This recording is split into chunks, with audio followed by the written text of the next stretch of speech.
Hello students, welcome to my YouTube channel GS study point. चलिए छत्तीसगढ़ की प्रशासनिक व्यवस्था को डिस्कस करते हैं। इसमें हम जो है छत्तीसगढ़ में जो पंचायती राज है उसको डिस्कस कर रहे थे। ठीक है, तो हमने जो है ग्राम पंचायत है, जनपद पंचायत है, जिला पंचायत, इसको डिस्कस कर लिया है। तो आज हम जो है जो रिटर्निंग ऑफिसर से जो आपके एग्जाम में क्वेश्चन पूछे जाते हैं उसको देखेंगे। साथ ही साथ जो है बजट लाया जाता है। ठीक है, हमने ग्राम पंचायत का बजट देखा था। आज हम जो है जिला पंचायत का बजट यहाँ पे डिस्कस करेंगे। ठीक है, तो आज का टॉपिक रहेगा रिटर्निंग ऑफिसर और साथ ही साथ जो है बजट जो जिला पंचायत के लिए लाया जाता है। तो चलिए देखते हैं, सबसे पहले हम रिटर्निंग ऑफिसर को देखते हैं जिससे जो है आपके एग्जाम में क्वेश्चन पूछे जाते हैं। तो देखिए रिटर्निंग ऑफिसर होता क्या है। तो देखिए जो क्षेत्र विशेष में, चाहे जो पंचायत का जो क्षेत्र होता है या नगर पालिका के क्षेत्र होते हैं, ठीक है, उनमें जो मतदान होता है तो उस मतदान को जो है सुचारू रूप से संचालित करने के लिए जो है रिटर्निंग ऑफिसर्स की जो है नियुक्ति की जाती है। ठीक है, क्या होती है कि जो क्षेत्र विशेष में या उस क्षेत्र के लिए जो है मतदान को सुचारू रूप से, उस क्षेत्र का मतदान जो हो रहा है उसको सुचारू रूप से संचालित किया जा सके, इसके लिए जो है रिटर्निंग ऑफिसर होते हैं। और यहाँ ध्यान रखिएगा, एक या एक से अधिक क्षेत्र के लिए, ठीक है, कोई एक क्षेत्र है या उससे अधिक क्षेत्र है, ठीक है, तो दो या दो से अधिक जितने भी क्षेत्र हैं उसके लिए एक ही व्यक्ति को रिटर्निंग ऑफिसर नियुक्त किया जा सकता है। क्लियर है, एक व्यक्ति को भी किया जा सकता है, साथ ही साथ जो है एक या एक से अधिक क्षेत्र के लिए भी एक ही व्यक्ति को जो है रिटर्निंग ऑफिसर यहाँ पे नियुक्त किया जा सकता है। ठीक है, 2 पॉइंट हो गया। आगे यहाँ पे रिटर्निंग ऑफिसर को मदद के लिए, ठीक है, कि उनकी मदद हो सके, उनकी हेल्प हो सके, इसके लिए एक सहायक रिटर्निंग ऑफिसर की भी नियुक्ति की जाती है। तो एक ही व्यक्ति एक से अधिक क्षेत्र के लिए भी जो है सहायक रिटर्निंग ऑफिसर हो सकते हैं, इसको भी ध्यान रखिएगा। अब यहाँ पे जो नियुक्ति जो कौन करता है, तो नियुक्ति जो है कौन करता है सहायक रिटर्निंग ऑफिसर की, तो जो राज्य निर्वाचन आयोग होते हैं, ठीक है, वो जो है देखिए अभी रिटर्निंग ऑफिसर की नियुक्ति अभी हम आगे डिस्कस करेंगे। यहाँ पे आप सहायक रिटर्निंग ऑफिसर को ध्यान दीजिए। तो इसकी जो नियुक्ति है वो जो है राज्य निर्वाचन आयोग है, ठीक है, इसके द्वारा जो है सहायक रिटर्निंग ऑफिसर की नियुक्ति की जाती है। या फिर अगर राज्य सरकार जो है प्राधिकृत करता है कि जो जिला निर्वाचन आयोग है, जिला निर्वाचन जो अधिकारी है, ठीक है, वो अगर उसको प्राधिकृत करता है तो इसको जो है वो भी जो है सहायक रिटर्निंग ऑफिसर की जो है क्या कर सकता है, नियुक्ति कर सकता है। आगे चलिए देखते हैं पीठासीन अधिकारी। देखिए प्रत्येक मतदान केंद्र में, ठीक है, हर एक मतदान केंद्र में एक पीठासीन अधिकारी की नियुक्ति की जा सकती, ताकि उस मतदान केंद्र में भी जो है मतदान को अच्छी तरीके से संचालित किया जा सके, अच्छे तरीके से वो संचालन हो सके। तो हर मतदान केंद्र में जो है पीठासीन अधिकारी की नियुक्ति की जाती है। और नियुक्ति कौन करता है, तो जो जिला निर्वाचन अधिकारी के परामर्श पे जो वहाँ के जो रिटर्निंग ऑफिसर होते हैं, ठीक है, वो जो है पीठासीन अधिकारी को क्या करते हैं, नियुक्त करते हैं। योग्यता की अगर बात करते हैं तो राज्य सरकार के अधीन किसी सार्वजनिक उपक्रम में कार्य, या फिर वो सरकारी सेवक हो सकता है, ठीक है, या जो राज्य सरकार के जो अधीन कोई भी सार्वजनिक उपक्रम है उसमें अगर वो वर्क कर रहा है, एम्प्लॉय है, ठीक है, तो ये जो है उसकी योग्यता होगी किसकी, पीठासीन अधिकारी की। साथ ही साथ यहाँ पे याद रखिएगा कि पीठासीन अधिकारी की सहायता के लिए, ठीक है, उनकी सहायता हो सके इसके लिए एक मतदान अधिकारी की नियुक्ति की जाती है। क्या की जाती है, एक मतदान अधिकारी की नियुक्ति की जाती है पीठासीन अधिकारी की सहायता के लिए। अब यहाँ पे एक एक करके डिस्कस करते हैं। जिला पंचायत की रिटर्निंग ऑफिसर कौन होंगे, उनकी नियुक्ति कौन करेगा, फिर जनपद पंचायत, ग्राम पंचायत, इस तरह हम यहाँ पे देखेंगे। तो देखिए जिला पंचायत में जो रिटर्निंग ऑफिसर होंगे वो कौन होते हैं, या तो वहां के रिटर्निंग ऑफिसर होंगे कलेक्टर, या फिर जो जिला निर्वाचन अधिकारी होते हैं वो भी वहां पे रिटर्निंग ऑफिसर हो सकते हैं, या फिर दोनों को जो है एक ही क्षेत्र के लिए जो है निर्वाचन अधिकारी जो रिटर्निंग ऑफिसर जो है चुना जा सकता है। ठीक है, तो रिटर्निंग ऑफिसर जिला पंचायत के लिए कलेक्टर, जिला निर्वाचन अधिकारी, या फिर दोनों होंगे। नियुक्ति इनकी कौन करता है कि कौन होगा वहां पे रिटर्निंग ऑफिसर, तो जो राज्य सरकार के परामर्श पे, ठीक है, राज्य निर्वाचन आयोग द्वारा जो है नियुक्ति की जाती है। ठीक है, राज्य सरकार से परामर्श के द्वारा जो है राज्य निर्वाचन आयोग जो है जिला पंचायत में जो है रिटर्निंग ऑफिसर की नियुक्ति करता है। क्लियर है? आगे देखते हैं सॉरी, जनपद पंचायत और ग्राम पंचायत। ठीक है, इनके लिए जो है रिटर्निंग ऑफिसर कौन होंगे? तो इनके लिए जो है रिटर्निंग ऑफिसर डिप्टी कलेक्टर हो सकते हैं। ठीक है, या जो असिस्टेंट कलेक्टर होते हैं, सहायक कलेक्टर, वो जो है वहां पे रिटर्निंग ऑफिसर हो सकते हैं। अधीक्षक पूल एक अधिकारी है, सहायक अधीक्षक भूल एक अधिकारी है। ठीक है, या फिर जो नायब तहसीलदार के पद की योग्यता रखता है। ठीक है, जो नायब तहसीलदार के पद के नीचे का कोई अगर व्यक्ति है तो वो नहीं होगा। ठीक है, बाकी जो है सब जो है आपके रिटर्निंग ऑफिसर यहाँ हो सकते हैं। कौन? जनपद पंचायत और ग्राम पंचायत के। नियुक्ति कौन करता है? तो राज्य निर्वाचन आयोग जो है नियुक्ति करेगा, या फिर जो है अगर ये प्राधिकृत करते हैं कि जिला निर्वाचन अधिकारी जो है नियुक्ति करे, तो जिला निर्वाचन अधिकारी भी यहाँ रिटर्निंग ऑफिसर की जो है नियुक्ति कर सकते हैं। ठीक है, आगे देखते हैं जिला पंचायत के बजट को यहाँ पे देखते हैं। ठीक है, तो जिला पंचायत का जो बजट होता है वो किस तरह से लाया जाता है, ठीक है, उसको यहाँ पे देखते हैं। तो देखिए, सबसे पहले क्या होगा कि जो है राज्य सरकार, ठीक है, राज्य सरकार ये सूचना जारी कर देती है कि अब जो है जनपद पंचायत है या जिला पंचायत है, ग्राम पंचायत है, जिसके लिए भी राशि आवंटित की जाएगी। ठीक है, तो जितनी राशि आवंटित की जा रही है उसकी सूचना जो है राज्य सरकार जो है जारी कर देता है कि जिला के लिए जो है इतनी राशि दी जाएगी, जनपद पंचायत के लिए इतनी राशि दी जाएगी, ग्राम पंचायत के लिए इतनी राशि दी जाएगी। ठीक है, तो इस तरह जो है राज्य सरकार द्वारा जो है सूचना जारी कर दी जाती है बजट के लिए। फिर उसको जो है किसके पास भेजा जाता है? तो उसको भेजा जाता है जिला पंचायत के पास। ठीक है, फिर जितनी आवंटित सूचना जो जारी की गई है उस सूचना को जो है सूचना जो है जिला पंचायत को दे दी जाती है। ठीक है, और ये जो है कब तक हो जाना चाहिए? 10 अगस्त तक जो है राज्य सरकार इस सूचना को जिला पंचायत तक दे देती है। आगे क्या होता है? जो सूचना आई है, ठीक है, जो राज्य सरकार द्वारा जो आवंटित राशि है उसके बारे में चर्चा करनी होती है। तो इसके लिए जो है जिला पंचायत द्वारा जो है एक मीटिंग बुलाई जाती है। ठीक है, और इस मीटिंग में जो है राशि है, जो आवंटित राशि है, उस पर चर्चा की जाती है। और ध्यान रखिएगा 31 अगस्त तक, ठीक है, ये चर्चा हो जाएगी। और साथ ही साथ यहाँ पे जो जनपद पंचायत को भी जो है सूचना दे दी जाती है, और जो जनपद पंचायत है वो ग्राम पंचायत को वहां पे सूचना दे दी जाता है कि राज्य सरकार द्वारा जो है इतनी राशि आवंटित की गई है, इतनी जो है जिला के लिए है, और जो शेष है, जो राशि है जनपद के पंचायत के लिए जितनी राशि है उसकी सूचना जो है जनपद पंचायत को दे दी जाएगी। ग्राम पंचायत के लिए जितनी राशि है उसकी सूचना ग्राम पंचायत को दे दी जाती है। ठीक है, आगे यहाँ पे देखते हैं तो जो जिले का जो सीईओ होता है, ठीक है, जो चीफ एग्जीक्यूटिव ऑफिसर जो होते हैं वो क्या करते हैं? सभी विभागों को राशि बांटता है। ठीक है, बांटेगा, और जिला पंचायत की स्थायी समितियों को ब्यौरा भेजेगा।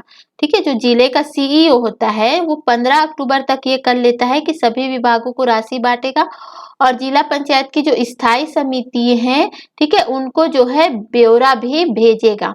ठीक है, लेकिन यहाँ पे ध्यान रखिएगा कि प्रशासन समिति को नहीं भेजते, क्योंकि प्रशासन समिति का विषय है बजट। ठीक है, तो इसलिए यहाँ पे स्थायी समिति जितनी है, 5 स्थायी समितियां होती हैं, तो 5 स्थायी समिति में 4 स्थायी समिति को जो है जितना ब्यौरा तैयार किया गया है उसको वो क्या कर देता है? सीईओ भेज देता है सभी विभागों को, जितनी राशि वहां पे दी जाएगी, बांटी जाएगी।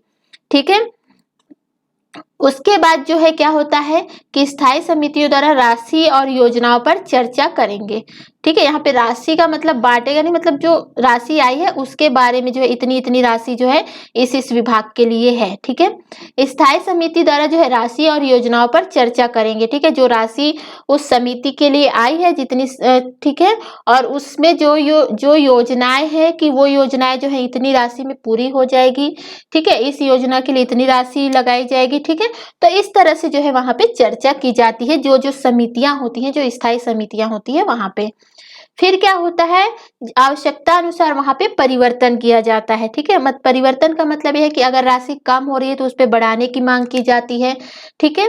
तो जो भी अगर वहाँ पे परिवर्तन करना होता है तो उसमें जो है उन स्थायी समितियों द्वारा जो है परिवर्तन किया जाता है। उसके बाद जो है फिर से जो है सीईओ को जो है 15 नवंबर तक जो है इसकी सूचना दे दी जाती है। मतलब वापस जो है उस रिपोर्ट को दे दिया जाता है परिवर्तन करके, अगर उनको लगता है तो। और अगर नहीं लगता है तो उस पे बिना परिवर्तन के भी जो है उसको सीईओ को दे दिया जाता है।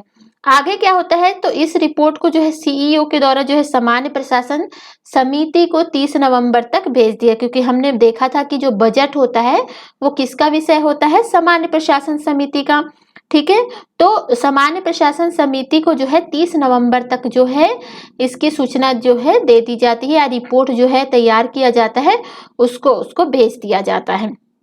फिर क्या होता है, जो सामान्य प्रशासन समिति है, ठीक है, अगर सामान्य प्रशासन समिति पे वहाँ पे चर्चा होती है, साथ ही साथ अगर उनको लगता है कि इस पे जो है कुछ परिवर्तन करना चाहिए, ठीक है, तो सामान्य प्रशासन समिति द्वारा जो है आवश्यकता अनुसार वहाँ पे परिवर्तन किया जाता है।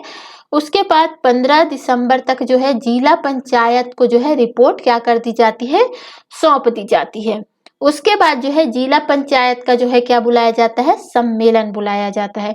वहां पे जो है सारी चर्चा की जाती है, जो योजनाएं हैं, जितनी राशियां आई हैं, जो स्थायी समिति के अगर परिवर्तन हुए हैं, ठीक है, सारी चीजों पे जो है वहां उस सम्मेलन में चर्चा की जाती है, क्योंकि वहां पे सारे सदस्य वहां पे मौजूद होते हैं। फिर जिला पंचायत द्वारा जो है आवश्यकता अनुसार वहां पे परिवर्तन किया जाता है, अगर सदस्य मांग करते हैं। अगर सदस्यों द्वारा मांग किया जाता है, जो चर्चा की गई है, जो रिपोर्ट तैयार की गई है, और वहां पे जो सदस्य हैं वो मांग करते हैं कि नहीं, इसमें इस तरह का परिवर्तन होना चाहिए और कुछ राशि मिलनी चाहिए, ठीक है, तो इस तरह से जो है सदस्यों के मांग पर जो है वहां पे परिवर्तन किया जाता है, ठीक है। फिर जिला पंचायत 1 जनवरी तक जो है पूरा ब्यौरा तैयार करती है, साथ ही साथ जो रिपोर्ट है उसको तैयार करेगी, ठीक है।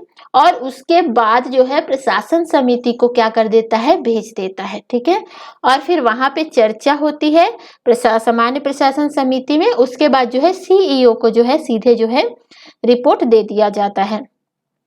सीईओ जो है 10 जनवरी तक जो है तैयार रिपोर्ट की कॉपी जो है पूरी फोटोकॉपी कराएगा, और जिला पंचायत के जितने सदस्य होंगे, ठीक है, उन सदस्यों को जो है सीईओ जो है एक एक कॉपी जो है सॉरी उस रिपोर्ट की जो है भेज देता है, ठीक है। फिर बजट का प्राक्कलन पूरे तरीके से कंप्लीट हो जाता है, तैयार हो जाता है, उस पर फिर चर्चा की जाती है। और अगर कुछ दिक्कत होती है, ठीक है, कोई मांग है ठीक रखी जाती है किसी सदस्य के द्वारा, ठीक है, तो उन मांगों पर जो है मतदान होता है, ठीक है। मांगों पर मतदान होने के बाद जो है ये जो जितना बजट का जो प्राक्कलन है वो जो है 31 जनवरी तक पूरा हो जाता है। उसके बाद जो है क्या होता है, सीईओ जो है संचालक पंचायत को जो है रिपोर्ट को जो है जितनी तैयार हो चुकी है उसको भेज देता है। फिर उसके बाद जो है राज्य सरकार को जो है संचालक पंचायत जो है राज्य सरकार को भेजता है। उसके बाद राज्य सरकार जो है 15 मार्च तक जो है पूरा बजट जो है किनको दे देता है, आपके जिला पंचायत को, ठीक है। यहाँ पे एक ध्यान रखें, अनुपूरक बजट। अनुपूरक बजट क्या होता है, तो यदि बजट जो तैयार किया गया है जिस तरह से तैयार हुआ है, ठीक है, अब बजट तैयार करने के बाद कोई और अलग से खर्च की आवश्यकता पड़ती है, ठीक है। मान लो बजट जो है पर्याप्त नहीं हो पाता है, पैसे कम पड़ जाते हैं किसी योजना के लिए, ठीक है, तो उसके अलावा अगर कोई और खर्च चाहिए, ठीक है, अतिरिक्त खर्च की आवश्यकता पड़ती है, तो उसके लिए जो है अनुपूरक बजट पेश किया जाता है, जिसको आप अनुपूरक मांग या अनुदान भी कहते हैं, ठीक है। तो ये जो है अनुपूरक बजट अतिरिक्त खर्च के लिए जो है पेश किया जाता है, ठीक है। अब यहाँ पे होता क्या है, अनुपूरक बजट आएगा कैसे, तो यहाँ पे जो है सामान्य प्रशासन समिति की सिफारिश पर, ठीक है, सीईओ के द्वारा जो है लाया जाता है ये बजट, ठीक है। अनुपूरक बजट सामान्य प्रशासन समिति की सिफारिश पर सीईओ लाएगा, ठीक है। फिर इसके बाद जो है जिला पंचायत में जो है मतदान होता है अनुपूरक बजट के लिए कि इतने पैसे की आवश्यकता है, इतने अतिरिक्त खर्च चाहिए हमें। उसके बाद मतदान में जो है वो पास हो जाता है। सीईओ जो है उसको जो है संभाग आयुक्त को भेज देता है। संभाग आयुक्त जो है इसे जो है राज्य सरकार को भेज देता है, प्रेषित कर देता है। उसके बाद जो है राज्य सरकार द्वारा जो खर्च है, अतिरिक्त खर्च है, वो जो है जिला पंचायत को दे दिया जाता है। ठीक है। यहाँ पे सहायता अनुदान देख लीजिए। सहायता अनुदान का मतलब ये है कि अगर कोई पंचायत है, जैसे ग्राम पंचायत है, जनपद पंचायत है, जिला पंचायत, ठीक है, अगर इनको किसी को अगर सहायता देनी है, किसी व्यक्ति को सहायता देनी है, किसी सहकारी संस्था को सहायता देनी है, ठीक है, तो उसके लिए जो है सहायता अनुदान की मांग की जाती है। अब अगर ग्राम पंचायत जो है किस किस परमिशन लेना पड़ेगा तब वो सहायता अनुदान दे पाता है, तो जो वहाँ के बीडीओ होते हैं, ब्लॉक डेवलपमेंट ऑफिसर जो होंगे, उसकी परमिशन, उसकी सहमति आवश्यक होती है ग्राम पंचायत को सहायता अनुदान के लिए। जनपद पंचायत में जो है कलेक्टर होते हैं या जो अतिरिक्त कलेक्टर, डिप्टी कलेक्टर जो होते हैं, उसकी परमिशन की आवश्यकता होती है। और जिला पंचायत की अगर बात करें तो जिला पंचायत में जो है सहायता अनुदान के लिए जो कलेक्टर की परमिशन जो है वहां पे आवश्यक होती है। ठीक है, तो इतनी चीजें हो गई। अब यहाँ पे ध्यान दीजिए कि जो है यहाँ पे बजट आ गया। ठीक है, अब बजट में जो है अगर पंचायत निधि से अब राशि निकालना है तो ये पंचायत निधि से राशि किस तरह से निकाला जाएगा, इसको यहाँ पे देखते हैं। ठीक है, जो बजट आया है, जो पैसे आए हैं, अब उसको जो है किस तरह से निकालना है। ठीक है, तो पंचायत निधि से राशि निकालने का प्रोसेस क्या है, तो यहाँ पे जो है एसबीआई में जो है पंचायत निधि के लिए जिला पंचायत है या ग्राम पंचायत है, ठीक है, तो उसके लिए एक सेविंग अकाउंट खोला जाता है, बचत खाता जो है वहाँ पे खोला जाता है। कहाँ पे? एसबीआई में। ठीक है, तो इसको ध्यान रखिएगा। SBI state bank of India है, वहाँ पे जो है सेविंग अकाउंट खोला जाता है, जहाँ पे जो है यहाँ पे पैसे जो है होते हैं। अब अगर इस सेविंग अकाउंट से अगर पैसा निकालना है, तो मान लो अगर ग्राम पंचायत को आवश्यकता है, ग्राम पंचायत जो है पैसा निकालना चाहता है, तो ये पैसे कैसे निकालेगा? ठीक है, तो यहाँ पे जो है सरपंच और सचिव के जो है हस्ताक्षर जो है चाहिए होगा। ठीक है, अगर उनको इतना पैसा चाहिए तो वो सरपंच और सचिव का जो है हस्ताक्षर होगा, तभी जो है वो राशि प्राप्त कर सकता है। अगर सचिव नहीं है, ठीक है, तो सीईओ द्वारा जो है कोई एक व्यक्ति नियुक्त किया जाता है, उसका हस्ताक्षर जो है होगा। तो ग्राम पंचायत के लिए 2 व्यक्ति हैं जिनके हस्ताक्षर चाहिए, तभी जो है राशि निकाली जा सकती है, सरपंच और सचिव। जिला पंचायत के लिए तो जिला पंचायत से को अगर राशि की आवश्यकता है, अगर उसको राशि चाहिए, तो सामान्य प्रशासन समिति की अनुशंसा पर जो है राशि जो है निकाली जाएगी। ठीक है, अनुशंसा जो है सामान्य प्रशासन समिति की आवश्यकता जरूरत होती है, और सीईओ का वहाँ पे हस्ताक्षर चाहिए होगा, जो मुख्य कार्यपालिका अधिकारी होते हैं उसके वहाँ पे हस्ताक्षर चाहिए होंगे, तब जो है जिला पंचायत जो है राशि निकाल सकता है। जनपद पंचायत जो है इसमें भी वही है कि जो सामान्य प्रशासन समिति की अनुशंसा पर जो है निकाला जा सकता है, और हस्ताक्षर किससे चाहिए होंगे? सीईओ के, चीफ एग्जीक्यूटिव ऑफिसर के जो है यहाँ पे साइन चाहिए होंगे। अब यहाँ पे क्या होगा, अगर जो सम्मेलन बुलाया जाएगा, जैसे कि सेविंग अकाउंट है, वहां से पैसे निकाल लिए गए हैं, राशि निकाल लिया गया है, ठीक है, तो उसके बाद जो पहला सम्मेलन होता है उसमें जो है जितनी राशि निकाली गई है, किस लिए निकाली गई है, क्यों निकाली गई है, उन सब का ब्यौरा जो है उस सम्मेलन में देना जो है आवश्यक होता है। ठीक है, तो सारे सदस्यों को जो है पता होना चाहिए कि हाँ इतने पैसे जो है, इतनी राशि जो है निकाली गई है। ठीक है, तो ये रहा कंप्लीट, जो है आपका छत्तीसगढ़ की प्रशासनिक व्यवस्था कंप्लीट हो चुकी है। ठीक है, सारे वीडियो आप जो है प्लेलिस्ट पे जाके वहाँ पे देख सकते हैं। तो चलिए वीडियो यहीं ख़त्म करते हैं। पसंद आता है तो लाइक कीजिएगा। Thank you for watching.